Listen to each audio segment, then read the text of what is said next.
for those who are politically wise, a show about the lives of Christians in Ohio involved with politics. Introducing your host, Reverend Thomas Wise. Greetings, my fellow patriots, saints, and sinners. The show is titled Politically Wise, and I am your host, Reverend Thomas Wise. At the end of the show, there will be a blessing. Don't miss it. But first, a word from our sponsor. The opinions and statements on this show belong to those who give them. The rest of the show belongs to Thomas Wise Words, all rights reserved. Hello, my listeners. This is Reverend Thomas Wise, and the show is called Politically Wise. This show, we're going to deal with another aspect of the upcoming vote on November 3rd about the legalization of marijuana concerning Issue 3. And today I have a very special expert. Sir, would you kindly introduce yourself to my listeners? Morning, Reverend. My name is Ryan Stubenrauch. I am the Senior Policy Advisor for Attorney General Mike DeWine. So that means you walk on water on big puddles or little puddles? I've only ever heard of one person walking on water, and I can assure you it's not me. So, policy. So the seems like a lot of writing with that. Yeah. It's.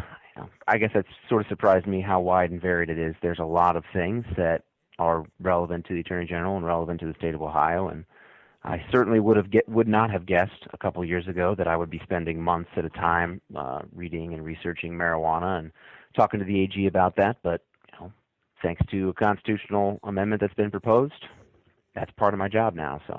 And so, what is this constitutional amendment? I believe it's called Issue 3 on the current ballot. Correct. Issue 3 is a self-titled group that call themselves Responsible Ohio. Is made up of 10 groups, 10 LLCs, and we don't know who some of them are. We know who others are. And what they have done is they have drafted a constitutional amendment that would legalize recreational marijuana here in the state of Ohio and would give those 10 individuals the exclusive right to grow every ounce of marijuana that would be sold all across the 88 counties. And more than that, isn't it? More than that, they're actually wanting to put in retail operations? Yes, the amendment says that there can be only about 1,150 recreational retail stores. In case you're curious, that would be more stores than there are Starbucks and McDonald's combined. Wow, so on nearly every street corner. Yeah, that it certainly would be. And that does not include stores that would want to open to be medical marijuana places and doesn't include the manufacturing facilities or the grow facilities. Oh, a store could be just medical marijuana? Judging by the text, yes. Now, I don't know if anyone will do that. It's going to kind of be up to them if this would pass, but that certainly is a possibility. So how does this issue, if it would become law, differ from what's going on in like the 4 other states that have legal marijuana? So this, specifically, it's not identical, but the approach is here in Ohio with Issue 3 is very similar to the approach in Colorado and Washington. Those were the first 2 states that legalized recreational marijuana by ballot initiative, and they did that. The vote was in 2012. The differences between Alaska and the District of Columbia, or Washington and Colorado states and the District of Columbia that have legalized recreational marijuana is that all of those areas started with a background. They all had legalized recreational marijuana, or they had gotten rid of all criminal penalties for things. Ohio would be the very first state to go from 0 to 60, basically, to go from absolutely nothing to full-scale recreational marijuana is legal for anyone over the age of 21. And so what's the current state of the law now here in Ohio for about possession and carrying and all that? So you hear a lot about the decriminalization of marijuana, and Ohio is actually one of the first states to decriminalize marijuana, and we did that in 1976. So currently, if you've got 100 grams, about an ounce or less of marijuana on you, it is a minor misdemeanor that is punishable by 0 days in jail. There's no jail time possible, and the maximum fine you could receive is $150. And needless to say, that is not a rigorously, there are not teams of sheriff deputies or police officers roving around looking for people with one joint. Now, Ohio, just like the federal system and most other states, does have laws against trafficking in marijuana or possessing huge quantities of marijuana. So someone who is arrested with 100 pounds of marijuana and is selling it, that person would be committing a felony, and they would likely be going to prison if they were convicted. So we would be going for completely decriminalizing marijuana. If Issue 3 passes, you will not be able to walk around with 100 pounds of marijuana. That will still be a crime. However, what you will be able to do is you'll be able to buy up to 1 ounce at a retail store. And if you have a license, you'll be able to grow your own marijuana at home and carry around up to 8 ounces of that. So together, you could have about 9 ounces of marijuana. Those of you not familiar with ounces, 9 ounces is about 0.57 pounds. If you think of a big gallon Ziploc bag, if you stuff that bag full of marijuana, that would be about 9 ounces of marijuana. And so, one of the problems for law enforcement would be there's no, law enforcement, or anybody for that matter, is not going to be able to tell the difference between 9 ounces of marijuana that a person is carrying around that they grew at their home legally under this amendment, or 9 ounces of marijuana that they bought from a Mexican drug cartel down the street. So effectively, 9 ounces of marijuana, whether you acquire it legally or not, is likely going to be not a criminal penalty for anyone. But if you have to get a license to do this, aren't you really saying to the feds, come arrest me? Well, yeah. So the federal government has had a very interesting relationship with medical marijuana, as we change presidents. When Barack Obama was elected president, his Department of Justice sent a series of memos out to states basically saying, we are not going to focus our enforcement efforts on people who are following state medical marijuana or recreational marijuana laws. Now, it is definitely still against the law federally, and everybody growing marijuana at their house would be committing a federal felony by the letter of the law. And I believe several of the Republican presidential candidates, Mike Huckabee strikes me as the one that I remember the most, has said, if I'm elected, this stops, and I will start enforcing these things. So that is certainly a possibility, depending on who's elected president in 2016. Issue 3 legalizes recreational marijuana, medical marijuana, home-grow marijuana. Anybody over the age of 21 pays a $50 fee, and that gives you the right to grow your own marijuana at your house, and you're allowed to have 4 flowering marijuana plants, and you can have an unlimited number of non-flowering marijuana plants. I know this is not a botany show here, but basically you could have a large number of marijuana plants, and as long as you're good at growing them, you could possess huge amounts of marijuana at your house, growing it in your basement, and be perfectly within the law. Now, we have issue 3 about legalizing marijuana, but we also have on the ballot a law about issue 2, which is a anti-monopoly issue. I've heard people assume that issue 2 stops issue 3, but I don't know if that's correct or not. The question of whether issue 2 cancels issue 3 is, a legal question, and if you want to ask a lawyer a legal question and get a straight answer, good luck. And since you did, I'll tell you, no one can tell you for sure, but there is language in the issue 2 that says, basically, if this passes, any other constitutional amendment that grants a monopoly or deals with a Schedule I substance, which marijuana is, does not take effect and is canceled. Now, if issue 2 and issue 3 pass, the only certainty is that there will be a massive fight in the Supreme Court of Ohio to decide who prevails or which issue stands. Does that also, issue 2 also affect the casino aspect that's in the Constitution? It would not affect, it's not retroactive, so it would not repeal what's already in the Constitution. It would affect any future, for example, if we didn't have casinos and issue 2 passed, that would affect any future casinos or horse racing tracks or any other economic group that wants to place a benefit for themselves into the Constitution. I see. So, no, all right. So, no, it does not. It only affects the current, the 4 casinos. It does not affect the 4 casinos, correct.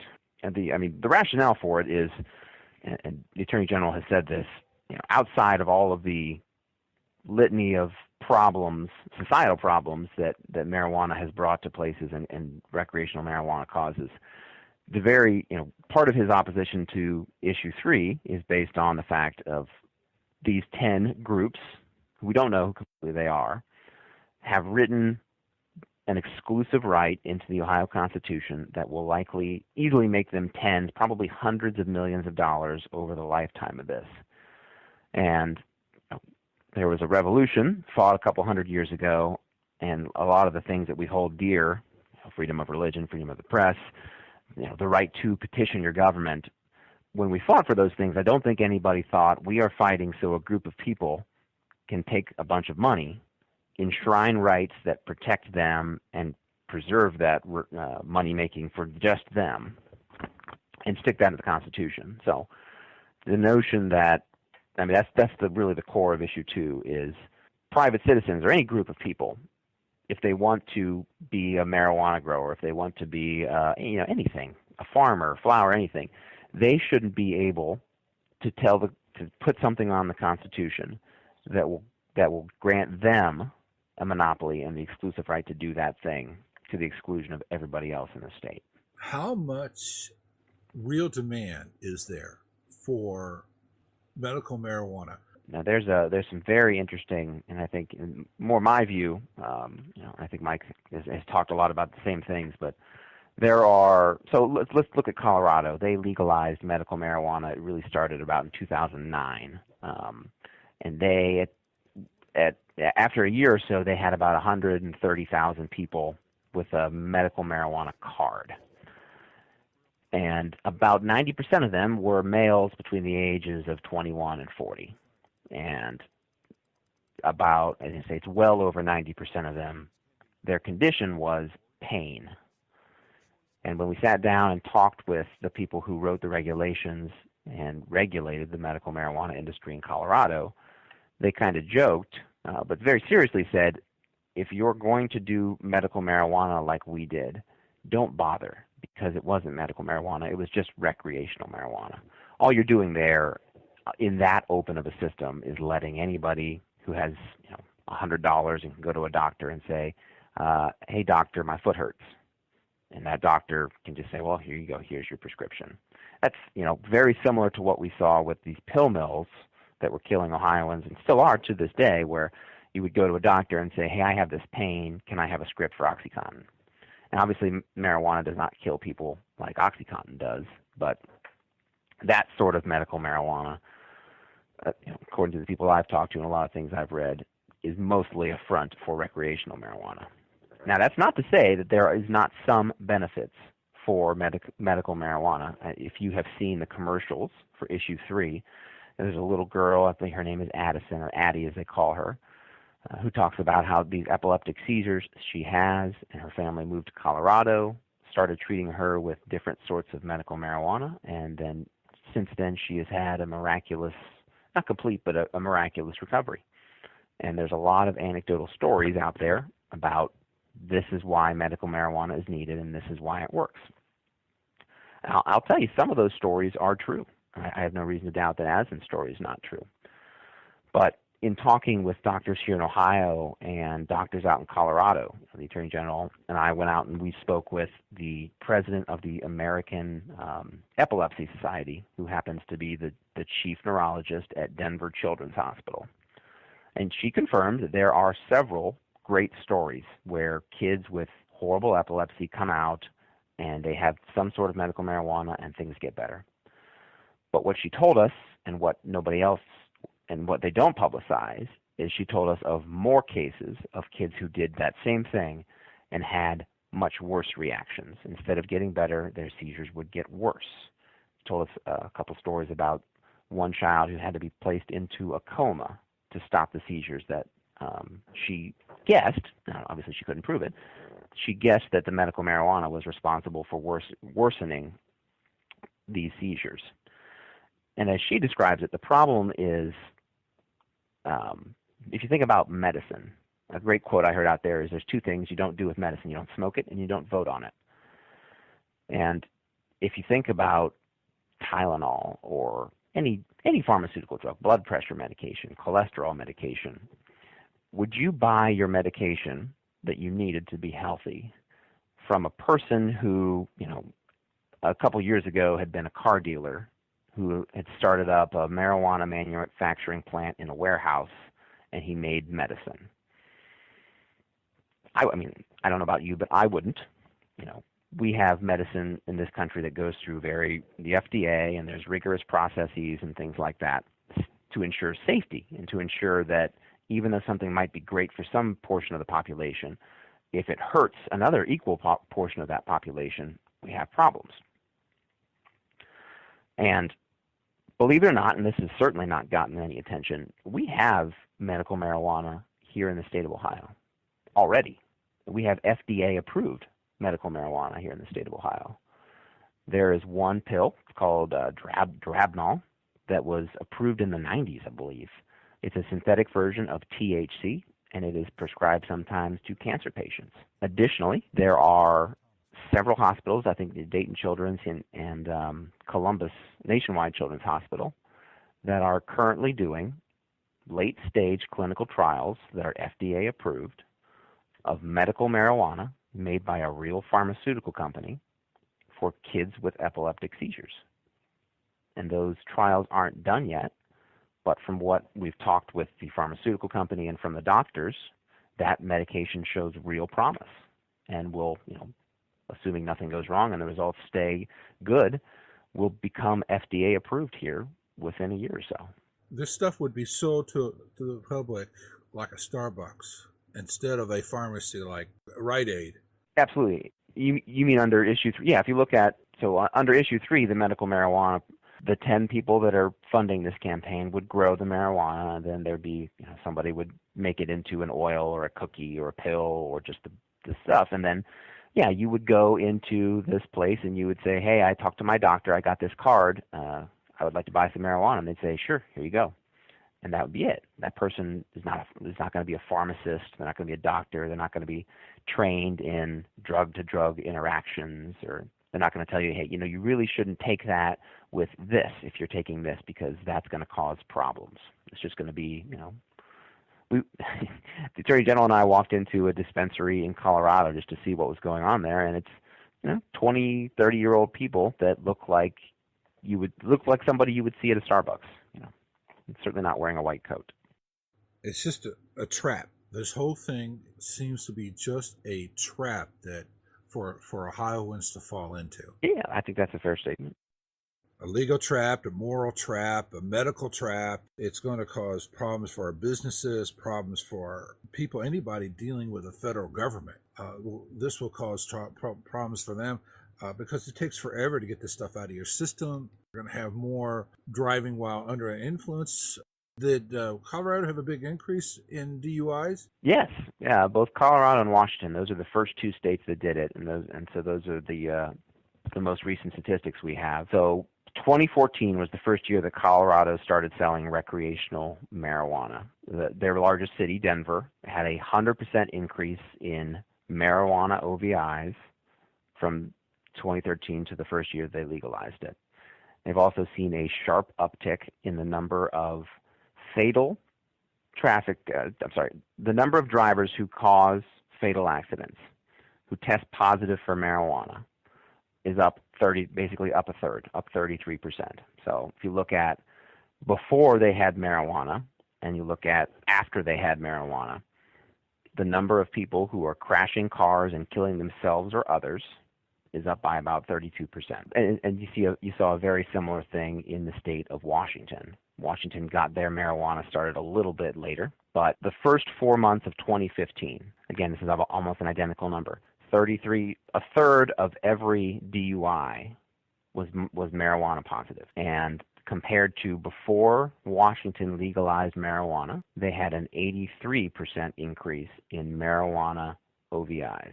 And that's just a 4-year period from 2011 and 12 before they legalized it to afterwards. They see a sharp increase in people who are driving while they're high. And when you talk to law enforcement in Washington and Colorado, a common thing that people like to say is, marijuana is not, it's just, alcohol is bad for you and we legalize that, so why can't we have marijuana? And a lot of people are convinced by that. And what law enforcement will tell you is, that there might be a small grain of truth to that if everybody who is going to do marijuana stopped drinking and stopped doing other drugs and did things like that.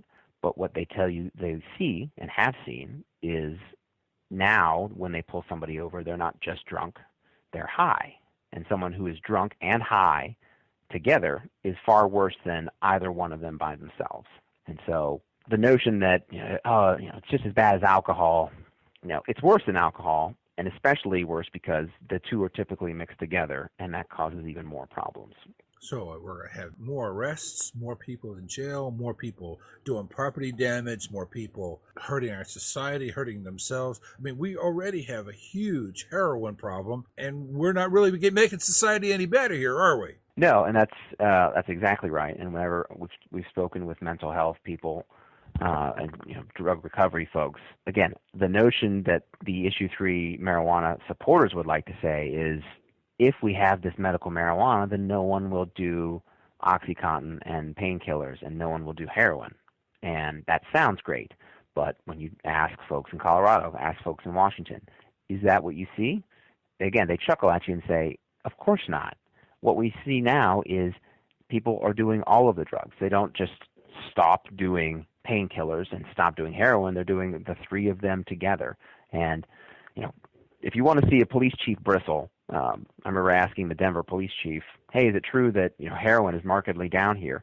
And he did not laugh. He just kind of gave a somber look and said, no, not at all. It's spiraling out of control still. And so marijuana is not a fix to opioids or to heroin. And if you ask a mental health person about it, they'll tell you, or a recovery person, that adding another drug of abuse to an already drug-addled society is that's not a solution. Nowhere on earth would you say, we have this problem, let's add another similar problem and see if it gets better. That's like if your house was on fire, you wouldn't toss lighter fluid onto it and assume, this is going to get better. Has the volume of illegal trafficking in marijuana gone down in those states where marijuana is legal? On the list of things that we asked federal law enforcement in Denver and the cities and state law enforcement is, again, another claim is the black market will suffer and will be significantly curtailed if we pass issue 3. According to everything I have seen, everyone I have talked to, no way is that true. Colorado has seen an increase in their black market. The Denver Police Department has had to start a new 9-member marijuana unit purely because of the new drug trafficking that comes along with legalized marijuana. I mean, think about it. Right now, if you want marijuana, some of it comes from Mexico, some of it comes from elsewhere, but it has to get here and it has to be distributed into your cities. It's got to go to Dayton, Columbus, and then it's got to go out from there. If issue 3 passes, not only will you have 10 places pumping out hundreds and hundreds of pounds of marijuana, you can also have anybody that pays a $50 fee. I don't see any mention of background checks required for that. Anybody with that can grow a huge number of marijuana in their house. And let's say you have 15,000 people in the state of Ohio that are growing marijuana. Law enforcement does obviously not have the time or the motivation to go, and they certainly don't have the right to knock on those doors. And so if you're a drug dealer and you want to get marijuana to sell, why would you bother getting it from thousands of miles away when you can just grow it in your house and very likely be left alone? And so that is what you see in Colorado and Washington. The number of drug interdictions, people on the highway that are pulled over, has gone up almost 80%. The number of packages that are shipped via the post office, shipped via UPS that have marijuana in them has gone, again, sky high. And the notion, drug dogs and drug detection is great, but they don't catch everything. And so the number of hundreds of pounds of marijuana that they're seizing in Colorado, some of the estimates are that's probably a tenth of it. It's getting everywhere else. The Attorney General's office here, we have BCI, the Bureau of Criminal Investigation, and we get a ton of medical marijuana from Michigan and marijuana from Colorado, and people traffic that here, and we see that because it's high quality and it's expensive. More than $300 street price is for an ounce of Colorado marijuana. So if you can buy it there for $150 and drive it and sell it, why wouldn't you? Well, sir, we've been talking for quite a while now. Is there anything that you wanted to bring up in this interview that I have not thought to ask you? Well, I think like I warned you before we started here, there's hours we could talk about all the different things. I think one of the most important things I know is dear to Mike's heart and should be dear to anybody's heart, especially anybody with kids, is the belief is marijuana is not that bad of a thing. This is people that grew up in the 50s, 60s, 70s think, come on, how bad can it be? And the answer, the long drawn-out answer is the marijuana of the 60s and 70s and 80s is not the marijuana you see today. THC, the ingredient that gets you high, was about 3% in marijuana of the 60s and 70s. Today, in Colorado, we see marijuana with over 25% THC. So you have a vastly more potent marijuana that, if you pass Issue 3, will be wholesale available all across the state. And the message that sends to kids is, all right, this stuff's legal now. And I know I'm not 21, but in reality, the message you're going to send to kids is, this is okay. And we know that's what we see in Colorado. And that is not that is the furthest thing we need for our schools, our kids, and our economy now. Kids who think, kids are going to use marijuana more with Issue 3 and know it's not going to kill them wholesale. But studies have shown a 7 or 8 point decrease in IQ for kids who start using marijuana at an early age. Colorado high schools have seen a 40% increase in drug-related suspensions and expulsions. Drug testing rates, failure rates in drug tests have gone through the roof in Colorado. Like you mentioned earlier, we already have that problem. We have a problem already of kids who don't get the education they need and can't get the jobs that we need them to have when they're done. Passing Issue 3 and legalizing recreational marijuana is going to make that worse. The sky won't fall, people won't die by the hundreds in the streets, but kids' education will suffer, our economy will suffer, public health, public safety, OVIs, traffic deaths will suffer, people with mental illness will suffer. Kids that get into these little gummy bear candies that are marijuana-laced, they're going to end up in the ER, they're going to end up at the poison control. The list of bad stuff we could talk for hours on. And one of the things I know the Attorney General always will close with is, don't take my word for it. Go out there, read the newspaper stories in Colorado, read some of the studies, and figure out if all of these bad things, all of the problems with OVIs, the problem with kids, figure out if all of that is worth trading for to basically give a group of millionaires an exclusive constitutional right to become billionaires. Well, sir, thank you for coming on the show today. Give us your name and title again. Ryan Stubenrauch, Senior Policy Advisor for the Attorney General, who would have loved to have made this himself, but his schedule did not allow. So I know he's a big fan of the program. Well, thank you. Thank you again for coming on the show, sir. No problem. Thanks for having me. This is Reverend Thomas Wise, and the show is called Politically Wise. The show is titled Politically Wise, and I am your host, Reverend Thomas Wise.